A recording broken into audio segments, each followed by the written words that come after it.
अस्सलामुअलैकुम स्टूडेंट, हमारा next topic है रिफ्लेक्स एक्शन। ठीक है, chapter number 12 coordination and control का टॉपिक है रिफ्लेक्स एक्शन।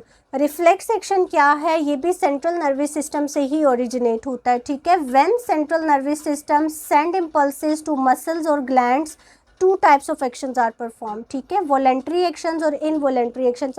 हमने लास्ट वीडियो में, प्रीवियस वीडियो में हमने इसको डिटेल में डिस्कस किया कि वॉलेंट्री एक्शंस कौन से हैं, इनवॉलेंट्री एक्शंस कौन से हैं। ठीक है, सेंट्रल नर्वस सिस्टम जब भी इम्पल्सेस को सेंड करता है, ठीक है, तो या तो वो इम्पल्सेस हमारे मसल्स के पास जाती हैं। मैंने आपको पहले भी बताया कि मसल्स हमारे पास या तो स्मूथ मसल्स हैं, कार्डिक मसल्स हैं और स्केलेटन मसल्स हैं। ठीक है, इन तीनों मसल्स में से स्केलेटन मसल्स जो हमारे पास हैं वो वॉलेंट्री एक्शंस को परफॉर्म करते हैं, और ये वाले जो दोनों मसल्स हैं स्मूथ और कार्डिक मसल्स, ये इनवॉलेंट्री फंक्शंस को परफॉर्म करते हैं। ठीक है, तो वॉलेंट्री एक्शंस वो एक्शंस जो जिनकी मूवमेंट, जैसे अभी मेरी हैंड की मूवमेंट है, ये मेरे कंट्रोल में। ठीक है, मुझे चलना है, मुझे बैठना है, ये सारी मूवमेंट जो हैं जिनका कंट्रोल मेरे इख्तियार में है। ठीक है, जो सारे मूवमेंट्स मेरी कंट्रोल में हैं वो वॉलेंट्री एक्शंस हैं।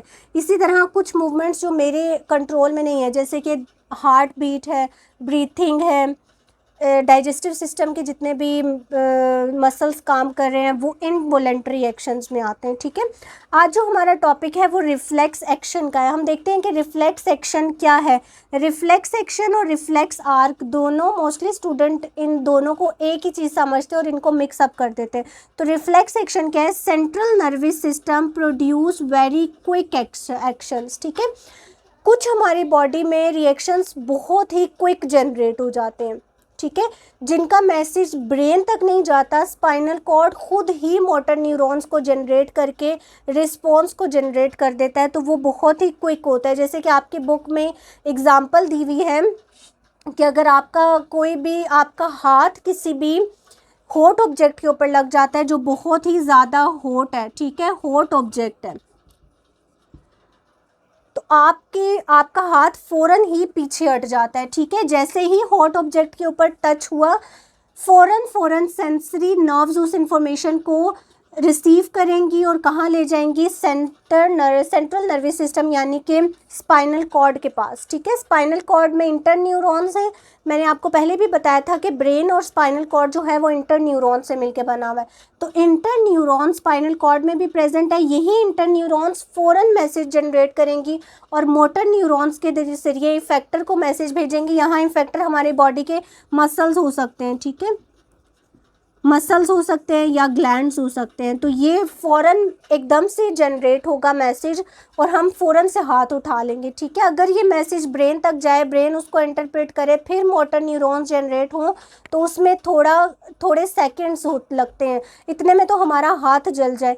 ठीक है, तो क्या होता है कि स्पाइनल कॉर्ड खुद ही फ़ौरन से ही मैसेज को मोटर न्यूरॉन्स को भी जनरेट करता है और इफेक्टर के थ्रू वो एक्शन परफॉर्म हो जाता है, और वही मैसेज जो सेंसरी इंफॉर्मेशन के थ्रू स्पाइनल कॉर्ड में आया हुआ है, ये मैसेज वो ब्रेन को भी भेज देता है। ठीक है, मैंने आपको, अगर याद हो तो मैंने आपको बताया था कि इंटर न्यूरॉन का जो स्ट्रक्चर है, इसके पास बहुत सारे एक्सॉन्स हैं और बहुत सारे डेंड्राइट्स हैं।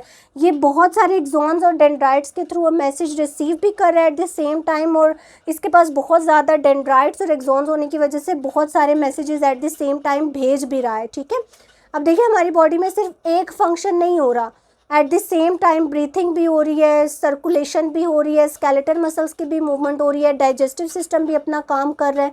तो बहुत सारे मैसेजेस रिसीव भी हो रहे हैं, एट द सेम टाइम बहुत सारे मैसेजेस मोटर न्यूरॉन्स के थ्रू इफेक्टर्स तक भी पहुंच रहे हैं। तो जैसे ही, अब जो छोटी सी आपकी बुक में एग्जांपल दी हुई है वो ये एग्जांपल दी हुई है कि जैसे ही हमारा हाथ किसी हॉट ऑब्जेक्ट के ऊपर लगता है तो हम फ़ौरन से उसको पीछे हटा लेते हैं। ठीक है, वो मैसेज स्पाइनल कॉर्ड तक आया, स्पाइनल कॉर्ड के इंटर न्यूरॉन्स ने फ़ौरन ही मोटर न्यूरॉन्स को जनरेट कर दिया और हमने हाथ पीछे उठा लिया। ठीक है, और साथ ही कुछ ही नैनो सेकेंड्स में हमें ये बाद में पता चलता है कि वो ऑब्जेक्ट गर्म था, उससे पहले ही हम उठा लेते हैं। ठीक है, और कुछ ही नैनो सेकेंड्स, अभी नैनो सेकेंड्स का इतना ही टाइम होता है कि हमारा ब्रेन तक भी वो मैसेज चला जाता है और ब्रेन भी उसको इंटरप्रेट कर लेता है।